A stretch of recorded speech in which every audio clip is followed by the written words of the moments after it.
So thanks for those questions, and I'll just take them in a random order here, if you don't mind.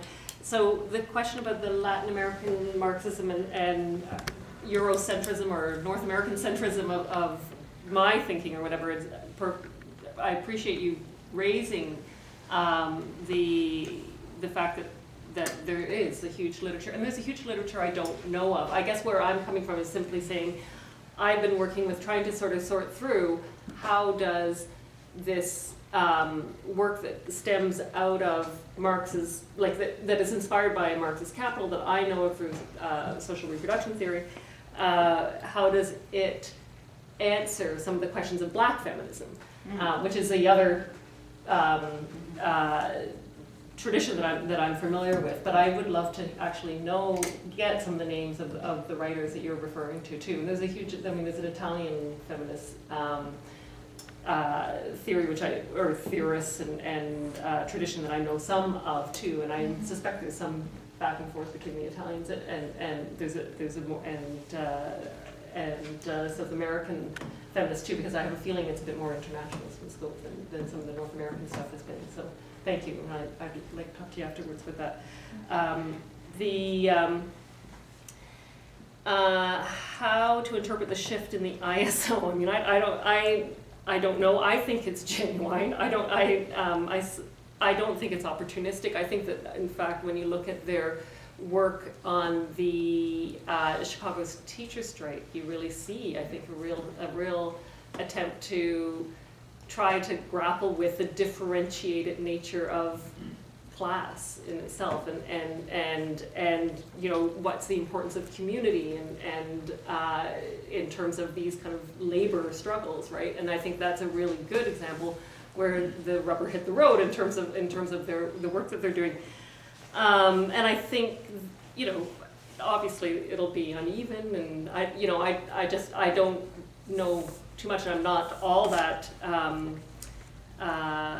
you know, I don't follow too closely everything that comes out of the ISO either, but anyway, my sense is, and certainly the people that I talked to, I felt was very genuine, quite honestly. I don't know where it'll go, I thought there was a real kind of excitement about these ideas that was pretty palatable at that conference too.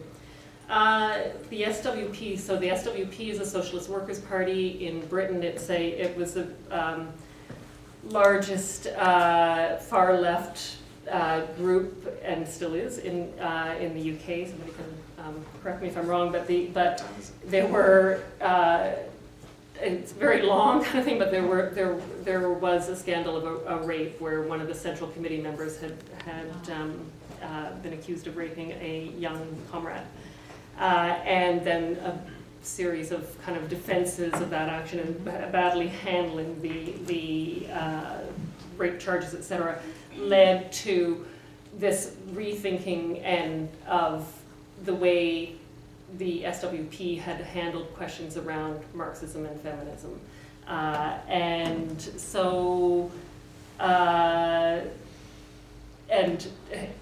sort of the rump of the SWP, I would agree, I think, with Jared, what you were suggesting is that it has this very class reductionist kind of notion of that you can kind of attribute. First of all, well, I guess the main thing is sort of class myopic in some ways, right? That class is the key struggle, and other struggles are a bit of a diversion from the labor capital relationship. How do you combat that politically is a good question. I think it's important to do the theory, which is sort of one of the reasons why I'm interested in trying to think through how you can do that.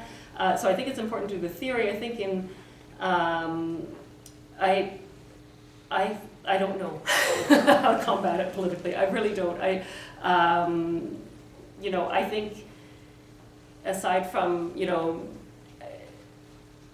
maintaining and finding, people who are willing to take other struggles than simply labor struggles seriously, and trying to then continually argue for their relevance to the overall overthrow of capitalism, I don't really know.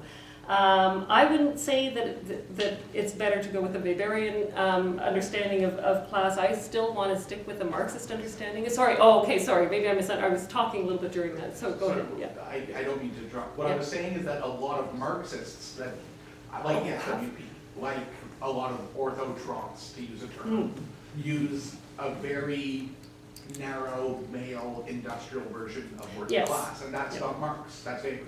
Yeah, okay, yeah, no, fair enough, oh, fair enough, I see what you're saying, yeah, okay. Don't call me again. Yeah, no, sorry, fair enough, okay, right, and again, one of the reasons I'm kind of drawn to the social reproduction feminist theory is because it allows you to kind of expand upon that potential in Marx, not without going over to Weber. Okay, Abbie? Yeah, thank you. These are, is that on? Really interesting questions. So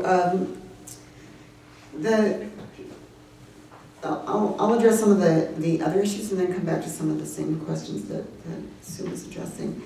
I think, I think Andrew Smith's a very, very important theorist who's attempting to identify how colonial settlement is not just a historic phenomenon, but an ongoing feature of the American state. And she refers to it as heteropatriarchy and sees the question of sort of the disappearing of indigenous people and also the disappearing of the land on which indigenous people claim rights as a constitutive of capitalism. I think that's an interesting concept, and that might be something that goes along with the latter part of Sue, what you were addressing in terms of what's constitutive about race, given that the emergence of labor power historically, it's just an interesting question. You know what? Historically, labor power is embodied, and the phenomenon of white bodies and bodies of color is actually treated differentially in terms of labor power and also the relationship of land. And I think a conversation with Andrea Smith's work is actually quite interesting in terms of asking those types of questions. So thank you for that. In terms of the question of sort of a Eurocentric reading of the Marxists, I mean, absolutely guilty. And I guess one of the things that I'm trying to unpack and understand is the way in which the quote-unquote classical Marxist tradition has been seen as a European Marxist tradition. And that itself is a construction. That itself is a social construction. And it's the way in which the knowledge of Marxism has been transmitted and how we think about educating people depending on where we're from. And we have to dislodge that. So yes, in terms of Latin America and also in terms of even in North America, the role of W.E.B. Du Bois, the role of Angela Davis, the role of Hemani Banerjee, I mean, these are, you know, the scholarship that has been generated as Marxist, for Edward Galabuzzi, I mean, we tend to not recognize the Marxists among us unless they are not specifically addressing race or if they're considered to be sort of in some type of classical Marxist tradition. So I take that seriously, and I should have said something about it, but my interest in addressing Engels is just that in so much of my own training, and similarly, even in terms of when you know, if you're involved in discussions around Marxism and feminism, commonly people who are defending the Marxist tradition as being rooted in a women's liberationist model will say, we don't even need feminism to correct Marxism. Marxism is itself women's liberationist because you can read Engels. And for anyone who wants to try to read Engels as a satisfying, you know, activity, if you're looking for women's liberation, it's extraordinarily frustrating and potentially, you know, going to give you some really, really wrong lessons.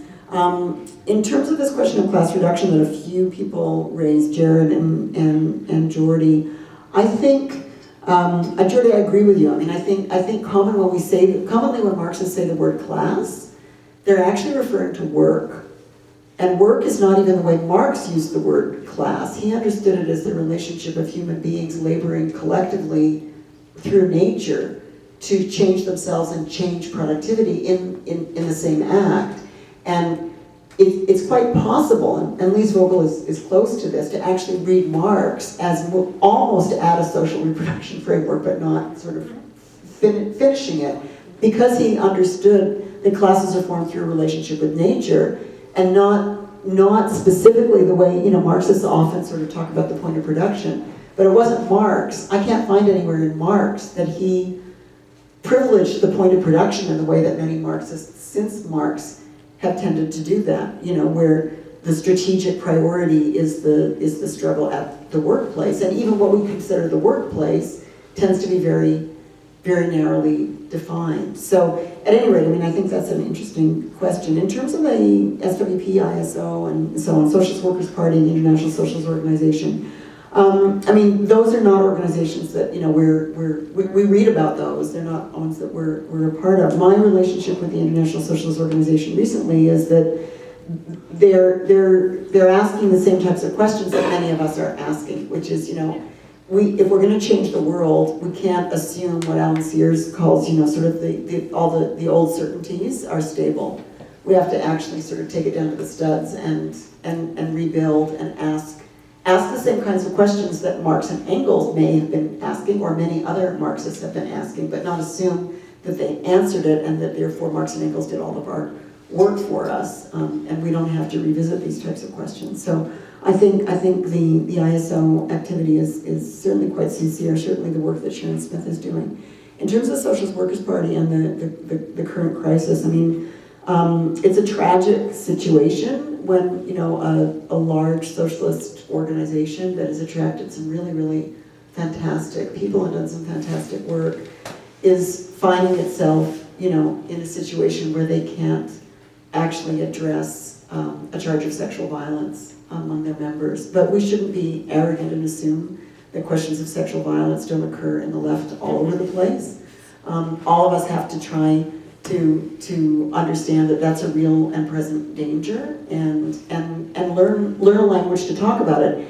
My thinking has been that actually the socialist feminists have not necessarily, the socialist feminists, certainly not Marxists generally, have not necessarily given us the best tools to be able to deal with sexual violence.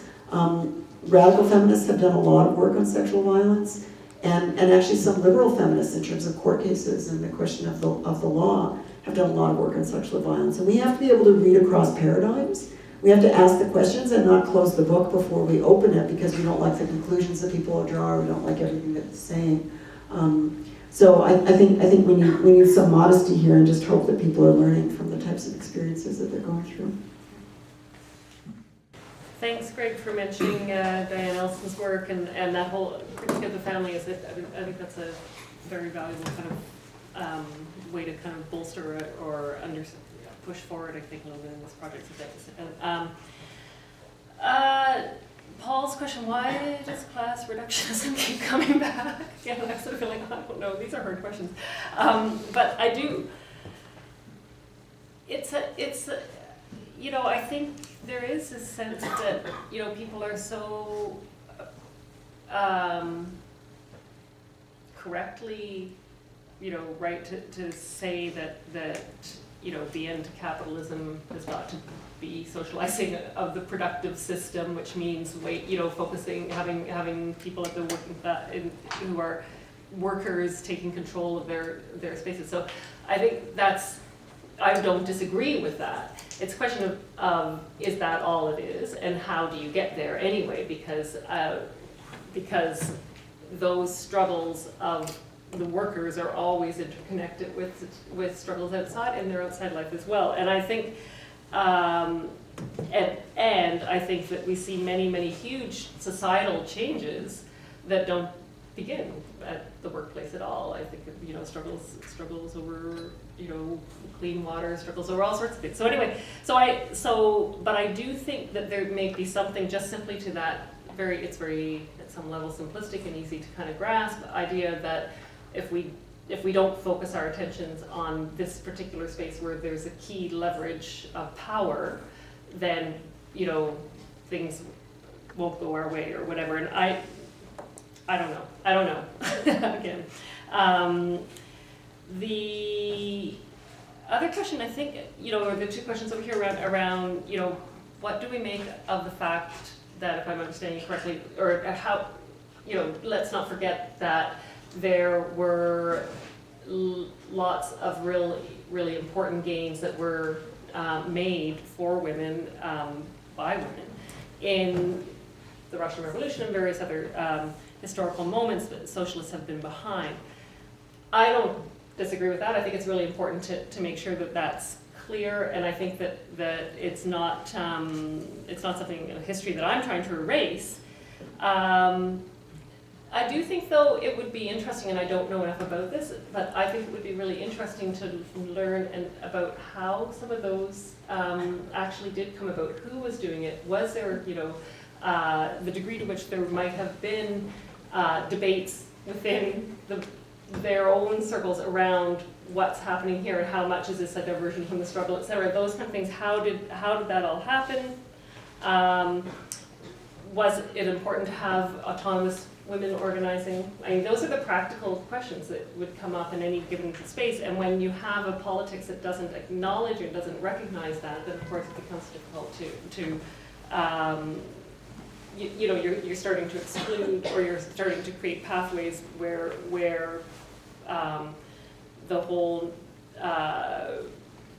democratization of our reproductive lives becomes not a question on the plate. So I put on the plate, but I don't know. Again, I feel like that's all I'm saying. I really don't know some of the answers to some of these questions, and I don't. But just to say that I don't think it's worth excluding them, but I don't think that it necessarily means because it happened in Russia or because it happened in Germany that there's an automaticism to it happening, and that you can't say that therefore is proof that if you have a revolution against capitalism without these sort of feminist and anti-racist ideas that you would and actions being supported, that it wouldn't necessarily lead to a feminist, anti-racist, socialist society. So that's something that for you to really answer the questions. These are great questions that don't necessarily deserve answers. They just deserve to be asked. So that's a big cop out on my part. I'll just address a couple of these issues. So I think, just as there are many feminisms, there are many Marxisms. And I think we have to develop a certain kind of comfort zone in knowing that. For any of us who have been Marxists for many years, we spend a lot of time saying, no, I'm not that kind of Marxist. I'm a different kind of Marxist, I'm the kind of Marxist that's more like you don't think a Marxist is, actually, because there are a lot of stereotypes that come with this. We come out of the Cold War. The influence of Stalinism is very long and difficult. None of us want to say, the kind of Marxists we are is like, Pol Pot or Joseph Stalin, so we have to understand there are a lot of different types of Marxism, and I think one of the things we're trying to do in the Education Committee of the Greater Toronto Workers' Assembly is create some air and some space for us to speak across those types of, issues and the types of Marxisms that we have. And it doesn't necessarily mean that anyone is right or wrong. It actually means that we have to get a certain kind of comfort zone and a plurality of different approaches. So in that context, I don't have any interest in deconstructing, it's the same as what Sue was saying, in deconstructing the absolute fantastically important gains that Marxists or Marxist-identified movements or the Russian Revolution represents, for us to know about. But for those of us who sort of radicalized in various stages of the Cold War, there also developed a kind of defensiveness that if you're going to criticize Marxism, that really means that you're going to knock it out of the park. You're just going to eliminate it, and there's no room for tolerating any type of a critique of Marxism, even if it's coming from the left, because really what you're doing is just ultimately creating space for all the right-wing forces that are trying to eliminate it. And I think that's become quite an unhelpful default, to assume even things like postmodernism or so-called identity politics and so on and so on. I mean, there are all sorts of buzzwords that are kind of like, they're conversation stoppers if you're in a kind of Marxist frame. Oh, you can't say that, it kind of triggers us to get extremely defensive and our voices raise, and and the whole thing sort of falls out. So I actually think that there isn't just a Marxism that is indifferent to gender and race. That's absolutely the case. But there isn't just a Marxism that is inclusive of gender and race either. And we have to be prepared to complicate that and figure it out, and to do the kind of work that we have to do as living people to address the problems of capitalism, which thrives on divide and conquer tactics in many, many ways. In terms of the question of this question that Paul has raised about, yeah, a number of us were at the Historical Materialism Conference in London, and this question of sort of, yeah, but it's not a question anymore in the same way because women and men are both in the workforce, and this was coming from some of the people in sort of continental Marxism and so on. And I mean, first of all, my response to that is, well, hello, women have always been in the workforce. Like that's not the new thing. But the whole nature of the social reproduction analysis is that women are in the workforce in different ways. And women, like, we have to remember even just the basic discussion about the double day, who is doing the work and the reproductive work to keep the workforce going? Because you go to work at the end of the day, you're exhausted, and you don't have any energy. That means you don't have the capacity to work anymore. Well, who does the caring work to create new labor power so that you go back to work the next day? That is absolutely essential to the capitalist system. And these are old discussions that we had in the 80s and 90s, and Sue's quite right, they kind of went away. And I think one of the reasons why they're kind of coming back is because we've got a problem with global capitalism, and we have to figure out how to deal with it. So that's one question about that. But the question of why does economic reductionism keep coming back is a big and interesting question. One of the things that I think we have to take seriously is the question of how we know what we know. What are the kind of epistemologies we're working on? What kind of questions are we prepared to ask? I'm partial to a theorist named Charles Mills, who is a black philosopher in the United States, who talks about epistemology as a way of knowing, but also epistemologies of ignorance, that there are certain ways of knowing absences. There's certain types of questions that we refuse to ask.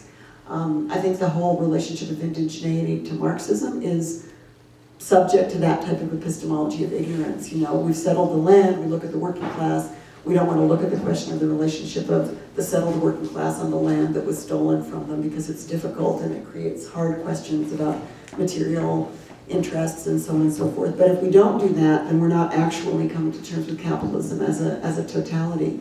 And it's been a pretty effective system, and we need a pretty effective movement to be able to challenge it. And that means asking a lot of hard and difficult questions and being able to deal with a certain amount of uncertainty to keep the conversations going. And that's what I think we're trying to do with these types of coffee houses. Thank you again for coming. See you next time.